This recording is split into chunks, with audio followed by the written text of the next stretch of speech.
Elena Cross was 22. In the Intergalactic Combat Academy, where recruitment spans across 300 worlds, 22 made her a child. Her opponent, Krell General Vrask, was 873. "This is the final examination," the announcer's voice boomed across the arena.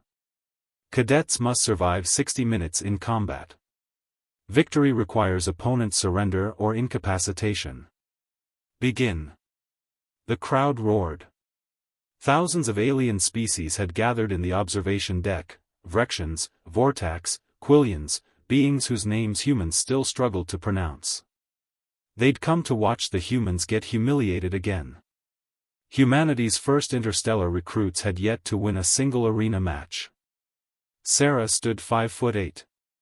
Vrask was 13 feet tall, his exoskeleton reinforced with biological plating that had deflected plasma fire. His claws were carbonite-tipped. His strength had been legendary for 6 centuries. "Poor human," Vrask growled. "Your academy sent a girl child to die." Sarah didn't respond. She was already moving. Most human fighters tried to match alien strength. Sarah didn't. She'd watched every fight for the past 2 years. She'd studied their predictability. Aliens relied on power because power had always worked. They dominated their worlds through sheer biological superiority. But they'd never fought anything that wasn't trying to win through the same mechanism. Vrask charged. A roar that shook the arena floor. Elena was not there. She'd ducked left, rolled right, and was already behind him. Her strike, a precise, surgical hit to the neural cluster at the base of his neck, was something no Krell had ever needed to defend against. They didn't have vulnerable points. Their biology had evolved past weakness. Vrask screamed. "What?" He turned, but Sarah was already positioning herself. She moved like water, like something that refused to be where he expected it. Every step was calculated. Every breath was controlled. Her mind was running faster than his reflexes could process. The crowd fell silent. Vrask attacked again. And again. Each time faster, more desperate, more wild. Elena slipped through his offense like a ghost. She didn't trade blows. She didn't meet strength with strength. She fought like something that knew, absolutely, that trading power was death. She fought like a predator that had lived in a world where hesitation meant extinction. 3 minutes in, Vrask was bleeding from a dozen wounds, none deep, all perfectly placed. He was hyperventilating. His movements were becoming erratic. At 5 minutes, he tried to grab her. Elena pivoted, seized his wrist with both hands, used his own momentum against him, and sent him flying across the arena. He crashed into the barrier hard enough to crack it. The crowd was losing their minds.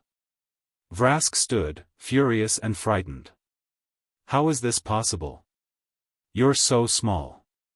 So fragile." "I'm human," Elena said simply. "We evolved on a planet that wanted us dead. Everything there was trying to kill us. So we learned to be fast. To be smart. To know that brute force is a tool, not a philosophy." She struck again. Not with her hands this time, but with a calculated kick to his knee. A joint wasn't designed for that angle. Vrask's leg buckled. He fell. Elena could have ended it then. She didn't. She waited for him to struggle upright, then moved again. Another precise strike. Another moment where his 800-year-old reflexes couldn't process her speed. At 17 minutes, Vrask called surrender. He was on his knees, breathing hard, staring at a young human woman who hadn't even broken a serious sweat. "How?" he asked. "Endurance," Sarah answered. "You evolved for power in one fight. Humans evolved to survive countless fights. You tired. I didn't." The silence broke into deafening chaos. Humans in the crowd were screaming. Aliens were confused, angry, shocked. The youngest cadet in the academy had just defeated an 800-year-old warrior in less than a third of the allowed time. Elena Cross walked out of that arena as Earth's first interstellar champion. By the end of the year, there were 17 more human victories. By year's end, alien academies were scrambling to understand what they'd been missing, that strength without strategy was just noise, and that humanity's greatest weapon had never been muscles. It had always been the mind of an underdog. Kindly like and subscribe channel. Thank you.